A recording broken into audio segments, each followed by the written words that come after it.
गुरुमय आलेख। तो आज एक मेघुआ पाग मेघुआ सकाळ आम आसिलु तालसज खाइबापी आम गाँ पाखरे ये ताल जंगल ताल गछ जंगल।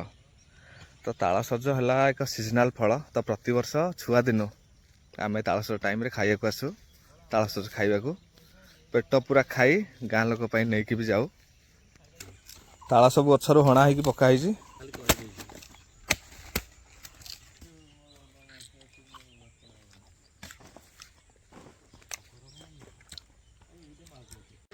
ताल को धरिकी सोसाड़ी पानी पीवा मजा अलग।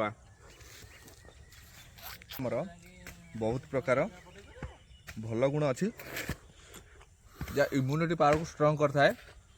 आ जो खरा दिन पानी थाए ए बॉडी को हाइड्रेट करे पेट ठंडा रखे। तो आपण मैंने भी खाते खाइबार अच्छी डायरेक्ट मत मेसेज करूँ।